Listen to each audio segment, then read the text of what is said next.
Praise the lord. దేవునికి మహిమ ఘనత ప్రభావములు కలుగును గాక.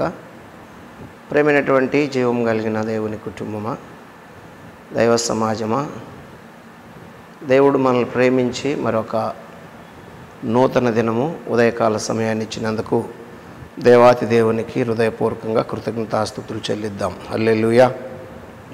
రండి ప్రియ దైవ జనాంగమా, ఈ దినం కొరకు సిద్ధపరచబడినటువంటి పరిశుద్ధ లేఖనాన్ని చదువుకుందాం. పరిశుద్ధ బైబిల్ గ్రంథంలో నుండి ఆదికాండము 2వ అధ్యాయము 8వ వచనాన్ని మనం చదువుకుందాం. 8వ వచనం: దేవుడైన యెహోవా తూర్పు ఏదోనులో ఒక తోటను వేసి తాను నిర్మించిన నరుని దానిలో ఉంచెను. మరియు దేవుడైన యెహోవా చూపునకు రమ్యమైనదియు ఆహారమునకు మంచిది అయిన ప్రతి వృక్షమును ఆ తోట మధ్యన జీవవృక్షమును మంచి చెడ్డలు తెలివినిచ్చు వృక్షమును నేల నుండి మొలిపించెను. ప్రార్థన. పరిశుద్ధుడు ప్రేమ కలిగిన తండ్రి, హృదయపూర్వక కృతజ్ఞతాస్తుతులు చెల్లిస్తున్నాను. దిగిరమ్మయ్య, మాతో మాట్లాడుటకు ప్రభువా, ఇదిగో తండ్రి, ఈ వాక్యమును తండ్రి మాకు నాయన మీరు ఇరిచి వడ్డించమని ప్రార్థిస్తూ ప్రభువా సారాంశం తెలియజేసి మహిమ పొందమని యేసు నామములో స్తుతించి ప్రార్థిస్తున్నాను తండ్రి. ఆమేన్. హల్లెలూయా. దేవునికి స్తోత్రం కలుగును గాక. క్రీస్తు ప్రభునందు నాకు అత్యంత ప్రేమైనటువంటి జీవము కలిగిన దేవుని కుటుంబమా, దైవ సమాజమా, మరి దేవుడు ప్రతి ఉదయము మనందరితో పలకరిస్తూ వస్తున్నాడు. ఆయన మాట్లాడుతూ వస్తున్నటువంటి దేవుడు. అయితే ఈరోజు మరొక విషయము మనకు ఆయన నేర్పించాలని ఇష్టపడుతున్నాడు. ఏమిటి ఆ విషయం అంటే, ఈరోజు మనం ధ్యానం చేయబోయే అంశం, ఉదయకాల సమయంలో మనం ధ్యానం చేయబోయే అంశం ఏమిటంటే సృష్టి నేపథ్యము. ఏమిటి?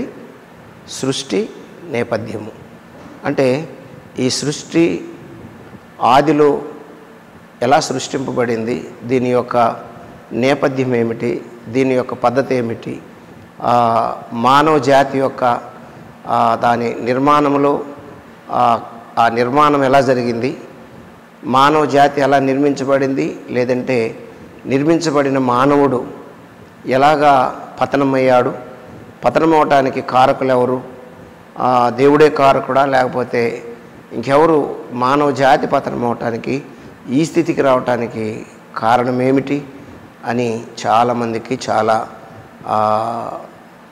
డౌట్స్ ఉన్నాయి. కనుక ఈరోజు కొన్ని విషయాలు ఆ అంశం మనము ధ్యానం చేయబోతున్నాము. జాగ్రత్తగా దేవుని లేఖనాన్ని మనము గమనిద్దాము. ప్రియమైన దేవుని బిడ్డలారా, ఇక్కడ మనం గమనిస్తే చదువుకున్నటువంటి వాక్య భాగంలో ఏమనుంది? దేవుడైన యెహోవా తూర్పున ఏదోనులో ఒక తోటను వేసి తాను నిర్మించిన నరుణ్ణి దానిలో ఉంచెను.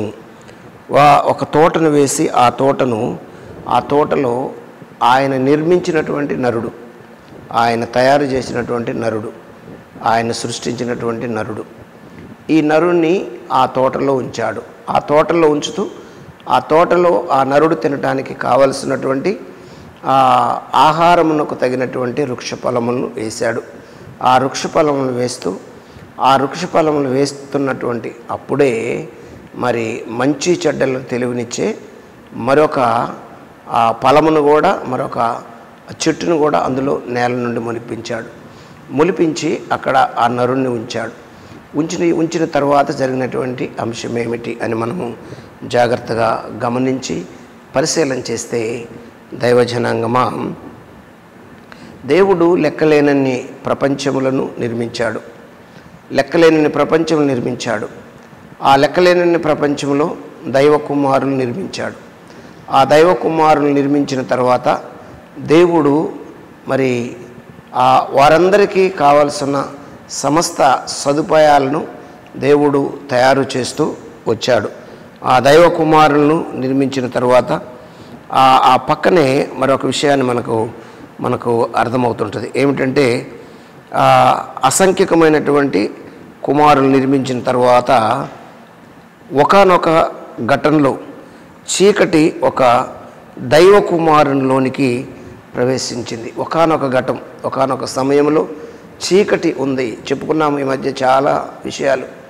నిత్య చీకటి, మొగ్గుతున్న చీకటి, ఏమండి అది నెగటివ్ ఫోర్స్. ఈ చీకటి తన కుమారుల్లో ప్రవేశించింది. అయితే తన కుమారుల్లో ప్రవేశించటానికల్లా కారణం ఏమిటి? అసలు తన కుమారులు ప్రవేశిస్తుంటే ఈ బలవంతుడైన దేవుడు ఏం చేస్తున్నాడు, ఈ బలవంతుడైన దేవుడు చూస్తూ ఎందుకు కోరుకున్నాడు అని చాలాసార్లు మనకు మరి ప్రశ్నలు వస్తుంటాయి. ఈ ప్రశ్నలు మనం చాలా జాగ్రత్తగా ఇప్పుడు చేయవలసిన పని ఏమిటంటే ఆ ప్రశ్నలే మనము చర్చించుకోవాలి, ధ్యానించుకోవాలి, అధ్యయనం చేసుకోవాలి. ఏ ప్రశ్నలు? దైవ కుమారులు ఉన్నారు, దేవుడే సృష్టించాడు. ఆ సృష్టించినటువంటి ఆ కుమారుల్లో నిత్య చీకటి మగ్గుతూ ఉంది. ఆ మగ్గుతున్నటువంటి నిత్య చీకటి ఈ కుమారులు ఎందుకు ప్రవేశించవలసి వచ్చింది అనే ప్రశ్నలు మనము చర్చిస్తున్నాం. అక్కడ జాగ్రత్తగా మనము చర్చిస్తే తన కుమారుల్లో చీకటి ప్రవేశిస్తుంటే దేవుడు ఆ సమయంలో ఏం చేస్తున్నాడు? ఏమండి అప్పుడు ఎక్కడికి వెళ్ళాడు ఆయన అనేది మనకు ఇప్పుడు మనం చర్చించుకుంటున్నటువంటి ఆ ముఖ్యమైనటువంటి ప్రశ్న. గడిచిపోయినటువంటి నిత్యత్వంలో ఏం జరిగిందో ఎవరికి తెలుసండి? మనం ఎలా తెలుసుకుంటామండి అని చాలామంది నిరాశపడుతుంటారు. అలా నిరాశపడాల్సిన అవసరము లేదు. అయితే ఎవరైతే లోతైన విషయాలు, లేదంటే బైబిల్లో ఉన్న విషయాలు, లేదంటే పరిశుద్ధాత్మ దేవుడు రాయించినటువంటి సంగతులను ఖచ్చితంగా మనకు బయలుపరుస్తాడని ఆసక్తి కలిగి అధ్యయనము చేసి ఎవరైతే పరిశీలన చేసి పరిశోధిస్తారో వారు నిరాశపడరు.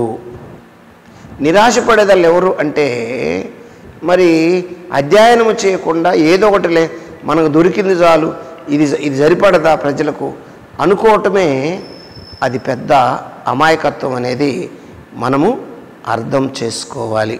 కనుక అధ్యయనం చేసేవాడు నిరాశపడ్డు, అధ్యయనం చేయని వ్యక్తులే నిరాశపడతారు అనే విషయాన్ని మనము అర్థం చేసుకోవాల్సినటువంటి అవసరం ఉంది. ప్రేమైనటువంటి వారులారా, కనుక దేవుని గురించి మనము ఇప్పుడు ఆలోచిస్తున్నామే. ఆ నిత్యత్వంలో దేవుడు ఒకప్పుడు మానవ చరిత్రలో జోక్యం చేసుకున్నాడు.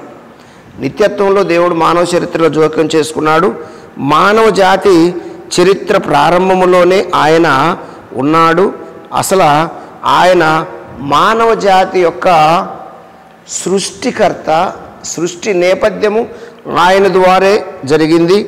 ఆయనే ఆ సృష్టికి సారథి, నేపథ్యం అయ్యాడు అనే విషయాన్ని మనము జాగ్రత్తగా మనం తెలుసుకుంటే, ప్రియదైవ జన్మ మానవ జాతి చరిత్రలో దేవుడు ఆయన ఆయా సందర్భాల్లో ఎలా ప్రవర్తించాడో లేఖనం మనకు స్పష్టంగా తెలియచేస్తుంది.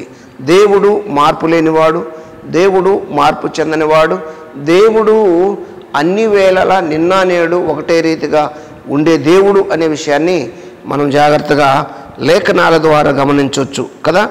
అయితే గడిచిన యుగాలలో కూడా దేవుడు సరిగ్గా అలాగే ప్రవర్తించి ఉంటాడని మనం నమ్మాలి. ఇప్పుడు ఈ యుగంలో దేవుడు ఎటువంటి మార్పు లేనివాడు, మాట తప్పనివాడు, ఎలాగైతే ప్రవర్తించాడో గడిచిన యుగాలలో కూడా దేవుడు అలాగే ప్రవర్తిస్తుంటాడు. అలాగే ప్రవర్తించి అలాగే నడిపిస్తే అలాగే ప్రయాణం చేపిస్తున్నటువంటి ఆ దేవుడిని మనము లేఖనాల ద్వారా ఖచ్చితంగా అర్థం చేసుకోవచ్చు ప్రియ దైవజనముగా. ఏమండి ఆ తర్వాత ఆయా సమయాలలో ఆయా సందర్భాలలో దేవుడు ఎలా ప్రవర్తించాడో మనము గ్రహించటము కోసమే ఈ యుగములో దేవుని ప్రవర్తన మన కోసము లేఖనాలలో స్పష్టంగా రాయబడి మన కోసము ఆయన చూపిస్తున్నటువంటి విషయాలు. దేవుడు చేసినటువంటి ప్రథమ సృష్టిలో దేవకుమారుల్లో ఒకనిలోనికి ఆ నిత్య చీకటి ప్రవేశించింది అనే విషయాన్ని మనము ధ్యానం చేస్తున్నాం.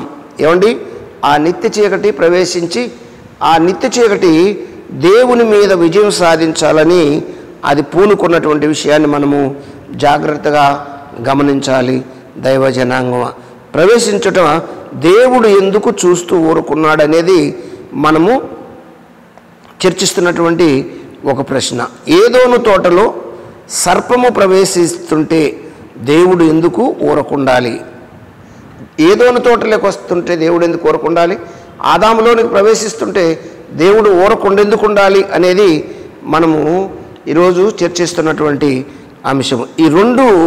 ఈ రెండు ప్రశ్నలు దగ్గర సంబంధాలు ఉన్నాయి. ఏంటి ఆ దగ్గర సంబంధాలు అంటే, దేవుడు ఏదో అప్పటికప్పుడు ఆ సర్పాన్ని ఆ తోటలోనికి రానివ్వలేదు. దేవుడు అప్పటికప్పుడే నిమిషాలలో ఆ సర్పాన్ని ఆ తోటలోనికి రానివ్వలేదని మనము గ్రహించాలి. మరి ఎప్పుడు వచ్చిండు ఈ సర్పం? ఎప్పుడు వచ్చింది అంటే, ఏదోను తోటలోనికి దేవుడు ఆ సర్పాన్ని అనుమతించేందుకు మానవ జాతి పతనమైంది కదా. ఈ మానవ జాతి పతనమైనప్పుడు మరి ఏదోను తోటలో ఇంచుమించు వారు చాలా దినాలు దేవునితో స్నేహం చేశారు. దేవుడు చల్లపూట వచ్చాడు. ఆది కాండం మనకు కనపడుతుంటుంది కదా. ఆది కాండంలో దేవుడు వారి దగ్గరికి చల్లపూట వస్తాడు. చల్లపూట వచ్చి వారి దగ్గర ఏం చేస్తాడంటే, వారితో స్నేహం చేసేవాడు. చల్లపూట వారి దగ్గరికి వచ్చి వారితో స్నేహం చేసి వారితో మాట్లాడి ఆయన మళ్ళీ తిరిగి వెళ్తున్నటువంటి ఆ సందర్భాలు మనకు కనబడుతుంటాయి. అక్కడ మనం ఒక లేఖనాన్ని చూస్తే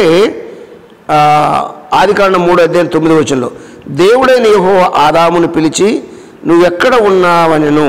అందుకతడు నేను తోటలోనే నీ స్వరము వినినప్పుడు దిగంబరిగా ఉంటిని కనుక భయపడి దాక్కుంటునన్ను. అందుకైన నీవు దిగంబరివని నీకు తెలిపిన వాడెవడు? నీవు తినకూడదని నేను నీకు ఆజ్ఞాపించిన వృక్షఫలము తింటివా అని అడిగను. చూడండి, అక్కడ ఇంకొక పాట పైకి చూస్తే చల్లపూట ఆదామును అతని భార్య తోటలో సంచరించును. దేవుడైన యెహోవా స్వరము విని దేవుడైన యెహోవా ఎదుటికి రాకుండా తోట చెట్ల మధ్య దాగుకొనెను. అంటే చల్లపూట వారి దగ్గరికి వస్తూ పోతూ స్నేహం చేస్తున్నటువంటి విషయాన్ని మనము గమనించాలి. కనుక ఈయన తిరుగుతూ చల్లపూట వస్తున్నాడు. అయితే ఈ ప్రశ్నలకు మనము సమాధానంగా మనము కొన్ని విషయాలు చూడాలి. ప్రియ దైవజనమా, ఆ రెండు సంఘటనలకు దగ్గర పోలిక ఉంది కదా. ఈ దగ్గర పోలికను మనము ఖచ్చితంగా పోల్చి చూస్తే స్పష్టంగా కనబడుతున్నటువంటి ఈ రెండు విధములైనటువంటి ఆ సమస్యకు గనుక దేవుడు ఒక విధమైనటువంటి పాలసీనే అవలంబించినాడు అంటున్నట్టు మనకు ఆయన పదే మనకు కనబడుతున్నటువంటి విషయము. ఏదోను తోటలోనికి దేవుడు సర్పాన్ని అనుమతించటం ఎలాగైతే న్యాయవంతమైందో ఆ ప్రకారము ఆయన ఆ సర్పాన్ని ఆ తోటలోనికి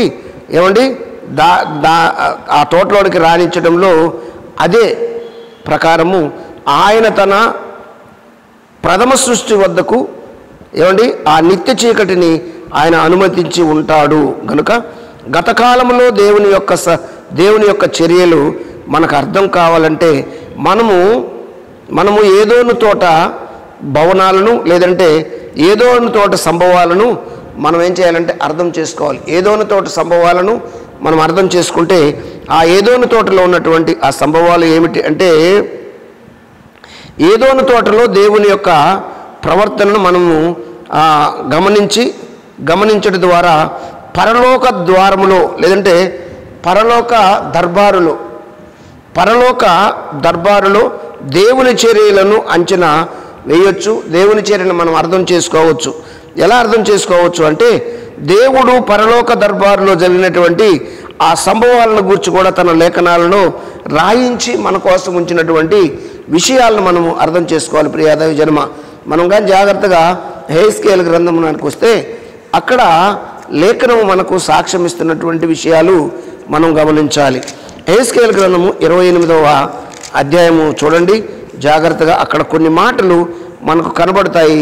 దైవ జనాంగమ 28వ అధ్యాయము 13వ వచనంలో మనకు అక్కడ రాయబడినటువంటి మాట ఏముందంటే, దేవుని తోట యగు ఏదోనులో నీ ఉంటివి, మాణిక్యము, గోమేధికము, సూర్యకాంతమును, రక్తవర్ణపు రాయిని, సులుమోను రాయి, మరకతము, నీలము, పద్మరాగము, మాణిక్యము అను అమూల్యమైన రత్నములతో బంగారముతోనూ నీవు అలంకరింపబడి ఉన్నావు.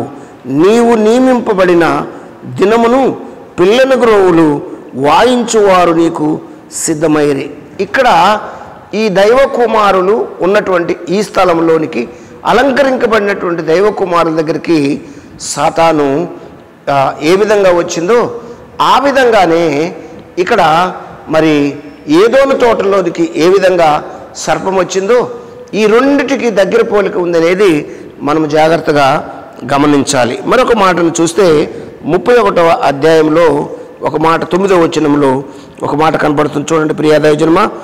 9వ వచనంలో, విస్తారమైన కొమ్మలతో నేను దానిని శృంగరించేదనను, దేవుని వనమైనటువంటి ఏదోనులోను వృక్షములన్నీ దాని సొగసు చూసి దాని యందు అసూయపడెను. అంటే ఈ ఏదోను తోటలో ఇది అలంకరించబడినటువంటి విషయము. అయితే ఇక్కడికి ఆ దైవ కుమారులో చీకటి ఎలాగైతే ఎదురు చూస్తూ వ్యక్తిత్వం కావాలి, నేను ఒక ఆ రూపం ధరించాలి, నేను ఒక వ్యక్తిని కావాలని ఎదురు చూస్తూ ఆనాడు పరలోక దర్బారులో దైవ కుమారులు పడిపోయినటువంటి విధానము, దేవునితో ఎన్నో సంవత్సరాలు స్నేహం చేసి దేవునితో ఉండి దురాశ కలిగి పడిపోయినటువంటి సందర్భము. ఇక్కడ అవ్వ ఆదాములు కూడా ఏం చేశారు అంటే ఇంచుమించు 100 సంవత్సరాలు దేవునితో ప్రయాణం చేసి దేవునితో స్నేహం చేసి 100 సంవత్సరాలు గడిచిన తర్వాత ఒక పరీక్ష పెట్టాడు దేవుడు. వీళ్ళు 100 సంవత్సరాలు నాతో స్నేహం చేశారు, ఈ స్నేహాన్ని కాపాడుకుంటారా లేదా అని ఒక పరీక్ష పెట్టి ఆ సర్పాన్ని 100 సంవత్సరాల తర్వాత రాణిస్తే వాళ్ళు ఏం చేశారో తెలుసా, దానికి ఆశపడిపోయారు. వాస్తవంగా వాళ్ళు ఏం చేయాలి, ఆ సర్పం వచ్చి మోసం చేయటానికి ఇష్టపడినప్పుడు నువ్వెవరో ముఖం తెలియను, నిన్నగాక మొన్న వచ్చావు ఇక్కడ నుంచి వెళ్ళిపోతావా లేదని గద్దించాలి. మామూలుగా అయితే గద్దించకుండా అక్కడ ఆ సర్పం చెప్పినటువంటి మాటలు విని ఆ మాటలకు లోబడి ఆ మాటలకు ఆశపడి తినకూడని పండు తిని ఏమయ్యారంటే జనులందరికీ పాపం తెచ్చిపెట్టారు. మానవ జాతి అంతటికీ పాపం తేవటానికి కారకులు ఈ అవ్వ ఆదాములే కారకులయ్యారు. కారణం ఏంటి, 100 సంవత్సరాలు దేవునితో స్నేహం చేసి వారు మరి దేవుని విశ్వాసం ఉంచారని దేవుడు అనుకుంటూ వాళ్ళకు పరీక్ష పెడితే ఆ పరీక్షలో వాళ్ళు ఫెయిల్ అయిపోయారు. కనుక ప్రియాదైవ జన్మ అందుకే ఈ రెండిటికి పక్కా పోలికతో దేవుడు మాట్లాడాడు. కనుక మనం ఎప్పుడైతే మనం ఈ ప్రశ్నలు చర్చిస్తూ ధ్యానం చేస్తామో దేవుడు స్పష్టంగా మనకు బయలుపరుస్తాడు. కనుక ఈ నిత్య చీకటి ఆ రోజు ఉంది, ఆ నిత్య చీకటి ఏదోనులోకి వచ్చింది, పరమవేదోనులోకి ఆ నిత్య చీకటి వచ్చింది, భూలోకం మీద ఏదోను తోటలోనికి సర్పం వచ్చింది. మానవ జాతిని పతనం చేయటానికి ఏమో సర్పం కారకురాలు, దైవ కుమారుల్లో కెరూబులు యేసుప్రభుతో ఉన్నటువంటి వ్యక్తిని పతనం చేయటానికి ఏమో నిత్య చీకటి కారణమైంది. ఈ విషయాలు మనం ధ్యానం చేసినప్పుడు మానవ జాతి పతనం ఎలాగవుతుందో, మరి ఎలా మోసపోతున్నారో ఇది కారణమని మనకు స్పష్టంగా అర్థమవుద్ది. ప్రియాదైవ జన్మ రండి ప్రార్థన చేద్దాం. పరిశుద్ధుడు ప్రేమ కలిగిన తండ్రి స్తోత్రాలయ్యా, ఈ నిత్య చీకటిని గురించి మాకు అయ్యా మరి కొన్ని విషయాలు నేర్పించినందుకు స్తోత్రాలు చెల్లిస్తూ నీ బిడ్డలందరూ అర్థం చేసుకోవడానికి కృప చూపించి భయం పొందమని అయ్యా ప్రభువా, అయ్యా దినదీవెన దిన రక్షణ దయచేయమని నీ బిడ్డలు చేపడుతున్న పనులన్నింటిలో మీరు తోడుగా ఉండి నడిపించమని, అయ్యా ప్రభు వారికి ప్రభు విజయం దయచేయమని యేసు నామములో స్తుతించి ప్రార్థిస్తున్నాను తండ్రి. ఆమెన్. God bless you. దేవుడు మిమ్మల్ని దీవించి ఆశీర్వదించును గాక. ఆమెన్.